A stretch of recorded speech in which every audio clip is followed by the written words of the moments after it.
Shalom, shalom, peuple de Dieu, c'est votre humble serviteur, le pasteur Christian Kebana. Aujourd'hui, je vais parler encore sur un thème que j'ai intitulé « La mentalité des miracles ». La mentalité des miracles. C'est dans le livre de Jean chapitre 11, versets 1 à 4. Je lis « Il y avait un homme malade, Lazare de Béthanie, village de Marie et de Marthe, sa sœur. C'était cette Marie qui oignit de parfum le Seigneur et qui lui essuya le pied avec ses cheveux. C'était son frère Lazare qui était malade. Le Seigneur envoya dire à Jésus, « Seigneur, voici celui que tu aimes est malade. » Après avoir entendu cela, Jésus dit, « Cette maladie n'est point à la mort, mais elle est pour la gloire de Dieu, afin que le Fils de Dieu soit glorifié par elle. » Amen. Et dans versets 41-42, Jésus lui dit, « N'étais-je pas dit que si tu crois, tu verras la gloire de Dieu ?» Ils ôtèrent donc la pierre et Jésus leva les yeux en haut et dit, « Père, je te rends grâce de ce que tu m'as exaucé. » Nous connaissons cette histoire, c'est l'histoire d'un homme qui s'appelle Lazare, Lazare qui était mort, Lazare qui était l'ami de Jésus, à travers ses sœurs que Jésus aimait beaucoup, Marie et Marthe. Et en ces jours, Jésus qui était en train d'aller à Béthanie, on lui informant la mort, on lui informant la maladie de son ami, mais il a décidé de partir, continuer à faire son voyage. Mais après, il est revenu, et quand il est revenu, il a demandé là où on avait enterré Lazare. Bref, dans verset 41, ce que j'ai aimé, il dit, en 41, il dit, « Ôtez donc la pierre. » Et Jésus leva les yeux en haut et dit, « Père, je te rends grâce de ce que tu m'as exaucé. » Je suis en train de parler sur la mentalité des miracles. Mais avant tout, nous devons comprendre qu'est-ce qu'est la mentalité. La mentalité n'est autre que l'ensemble de pensées ou de comportements, langage basé à ce que nous connaissons de Dieu. Un enfant de Dieu doit avoir la mentalité des miracles. Tu dois vivre avec l'espérance que le miracle va s'accomplir encore dans ma vie. Un jour, je vais expérimenter le miracle. Le fait d'être des gens en vie tous les jours, c'est déjà le miracle. Et Jésus qui était Dieu lui-même, parce que la Bible nous dit qu'il était 100% homme et 100% Dieu. Et Jésus est venu, il a demandé là où vous avez mis Lazare. Il a dit, ôtez la pierre. Mais on ôta la pierre et Jésus qui fait cette petite prière, il dit, « Père, je te rends grâce de ce que tu m'as exaucé. » Lazare n'était pas encore sorti du tombeau.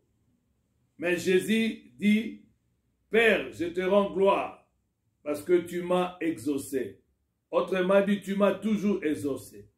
Et toi qui m'écoutes, je suis venu te dire, en tant qu'enfant de Dieu, tu dois avoir la pensée, tu dois avoir la mentalité des miracles. Tu dois croire que Dieu est fidèle à sa promesse. Ce qu'il dit, il le fait. Les miracles que Dieu a fait pour toi, la première fois, ce même miracle, Jésus est capable de les répéter plusieurs fois pour ta gloire. Pour la gloire de l'Éternel. Mais il le fait afin que les gens sachent que tu as un Dieu. N'est-ce pas que tu pars partout et tu dis que tu as un Dieu? Et ton Dieu est différent d'autres dieux, car ton Dieu est le maître de temps et de circonstances.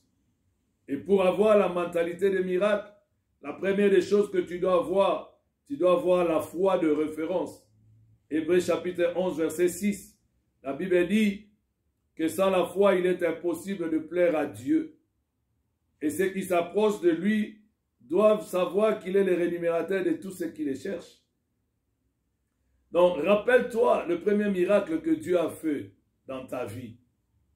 Et si tu peux te rappeler de ces miracles, tu feras aussi cette prière comme Jésus avait fait. Père, je te rends grâce de ce que tu m'as exaucé.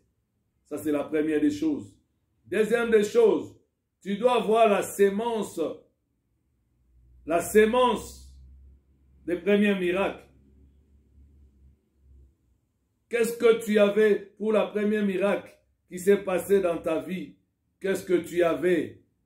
C'est la sémence là, la foi que tu avais et tu verras, c'est que tu as crié à la parole, et cette parole a engendré, car la Bible dit, la parole est une sémence.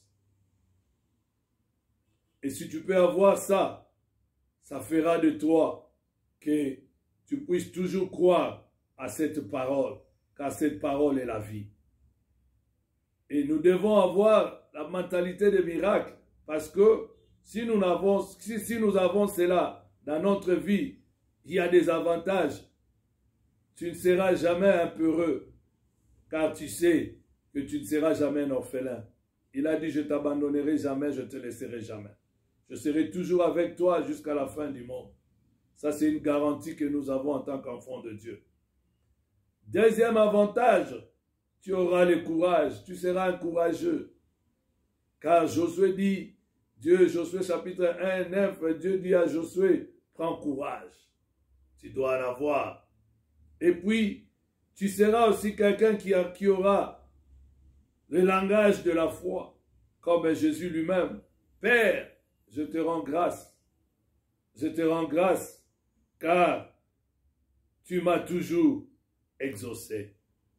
Car je sais, quand je prie, c'est pour cela que je comprends même dans l'évangile de Matthieu, Matthieu chapitre 18, 19, Dieu dit, si deux personnes s'accordent, demandent quelque chose, Dieu leur donnera ce dont ils ont prié. Mais il dit, quand vous demandez, croyez que ce que vous avez demandé en priant, que vous le recevrez. Et si nous pouvons voir cela, et aussi, si tu as la mentalité de miracle, la victoire sera toujours ta portion. Oh, mon cher ami, je t'exhorte, en écoutant cette parole de la Bible, je te demande que cette année 2022, que tu puisses développer la mentalité des miracles. Car le miracle est le pain quotidien de nous tous en tant que chrétiens. Si seulement tu peux avoir cela, si seulement tu crois à cela, tu verras la main de l'Éternel. Et si toi qui m'écoutes, tu t'es pas encore abonné à cette chaîne, je te prie de t'abonner dans cette chaîne afin de suivre régulièrement le message de cette chaîne de YouTube Hope Christian Center Ministry.